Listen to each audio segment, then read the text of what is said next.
Hello, everyone. Welcome to Stoic Dialogue, ancient philosophy for the modern mind, where we transform philosophy into deep dialogues that can change your life. Yes. Today, we're taking a deep dive into something that might sound a bit counterintuitive at first, turning adversity into opportunity.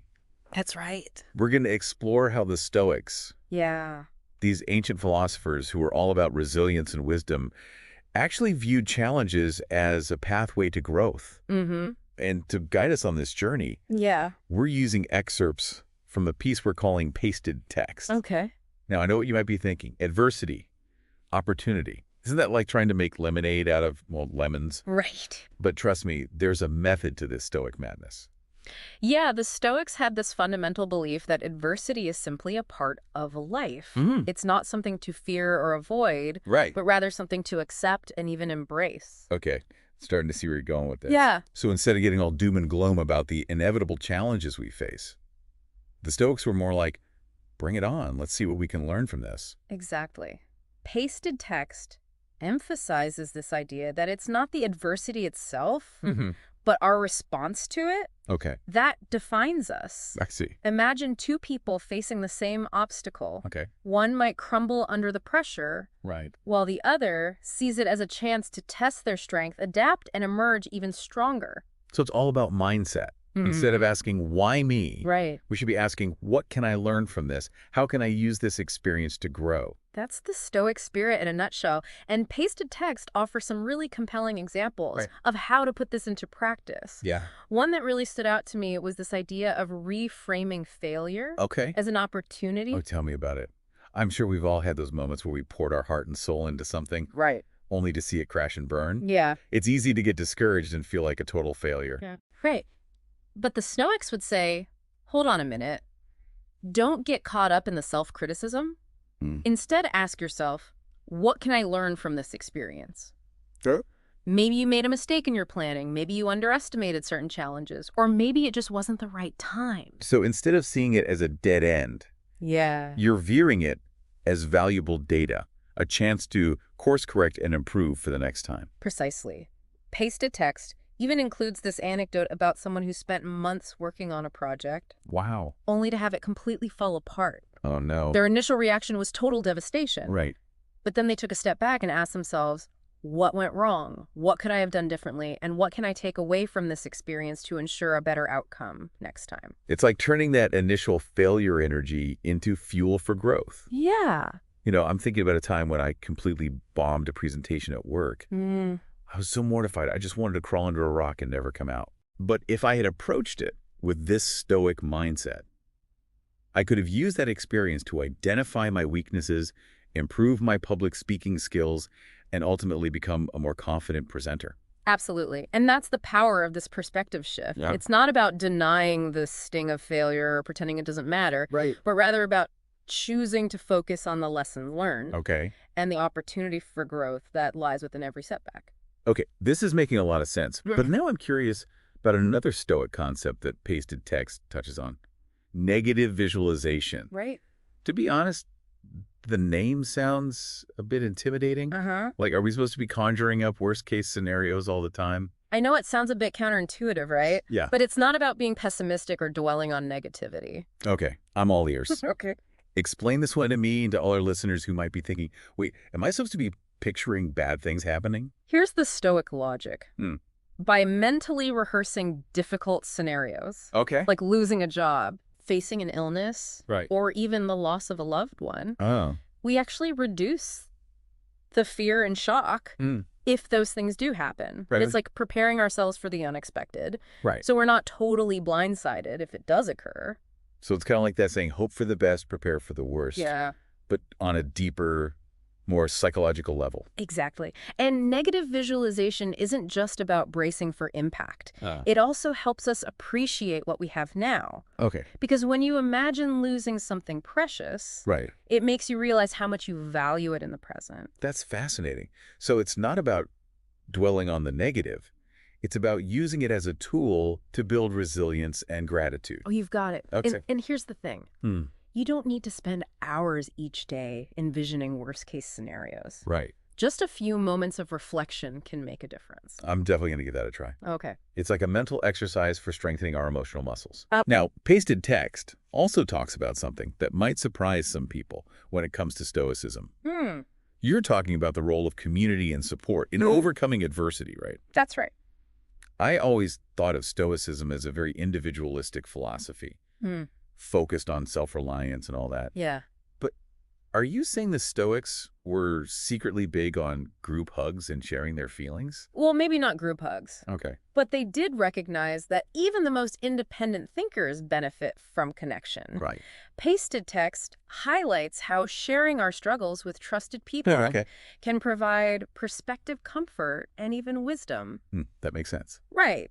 Sometimes just talking things through with someone you trust can help you see a situation more clearly or come up with solutions you wouldn't have thought of on your own. Absolutely.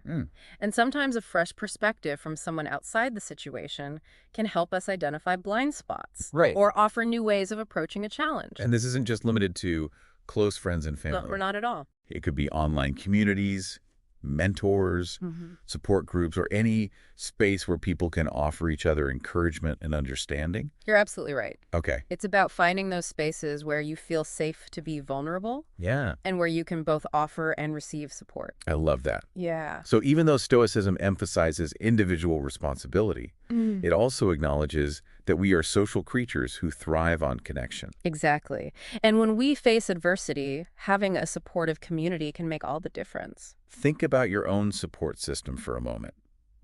Who are the people you can turn to when things get tough? And just as importantly, how can you be that source of strength for others?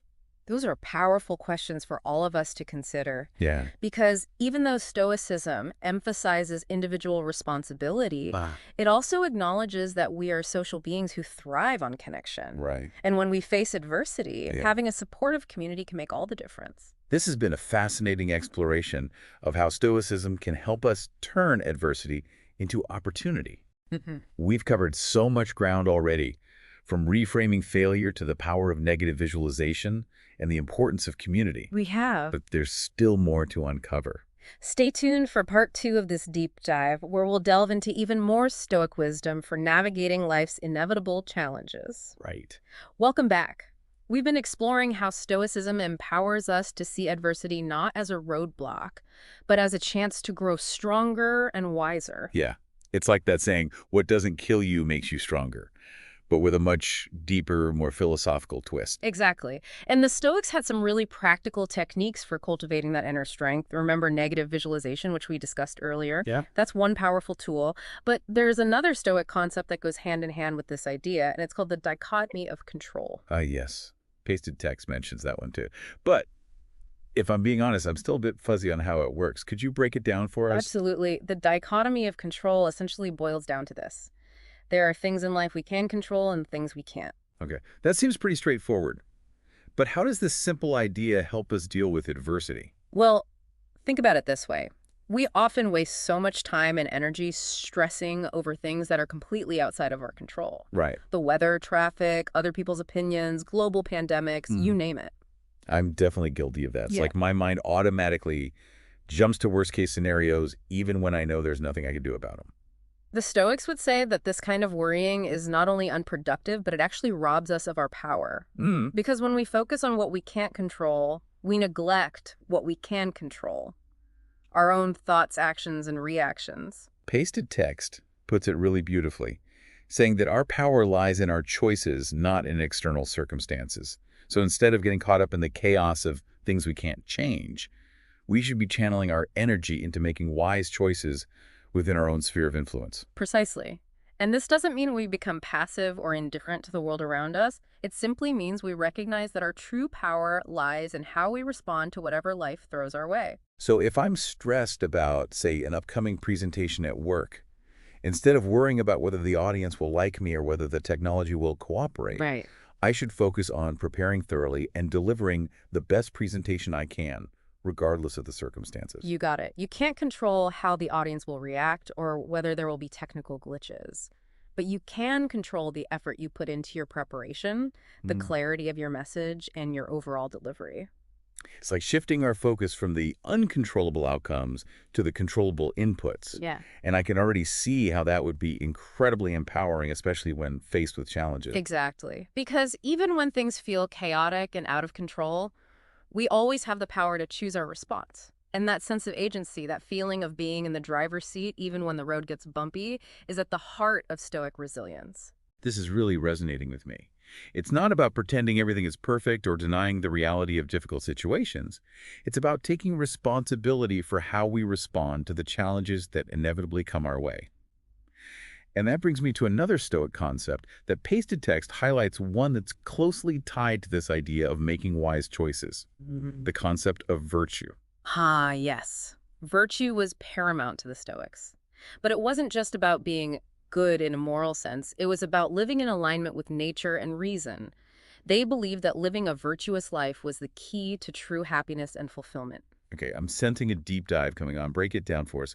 What exactly did the Stoics mean by virtue? The Stoics identified four cardinal virtues: wisdom, justice, courage, and temperance. Okay. And they believed that practicing these virtues was essential for navigating life's ups and downs and ultimately becoming the best versions of ourselves. Now, I'm sure many of our listeners have heard of these virtues before, but could you give us some concrete examples of how they might play out in real life? Say, for example, you're dealing with a difficult coworker. How would these Stoic virtues guide your actions? That's a great example. Let's say you have a coworker who's constantly negative, undermines your work, or just generally makes your life difficult. A Stoic approach would involve applying these four virtues to navigate the situation with wisdom and grace. Okay, I'm intrigued. Walk us through it. How would each virtue come into play? Well, first, there's wisdom. Wisdom would involve taking a step back from the situation and trying to understand it clearly. Why is this coworker behaving this way? Are they going through something difficult? Is there a miscommunication or misunderstanding that's fueling the conflict? So wisdom is about seeing the situation from multiple perspectives and gathering all the information before reacting impulsively. Exactly. It's about responding thoughtfully rather than emotionally. Then there's justice.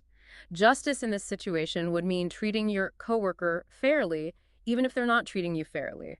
It means upholding ethical principles and not stooping to their level. That sounds challenging, but important. It's about maintaining your own integrity even when others aren't.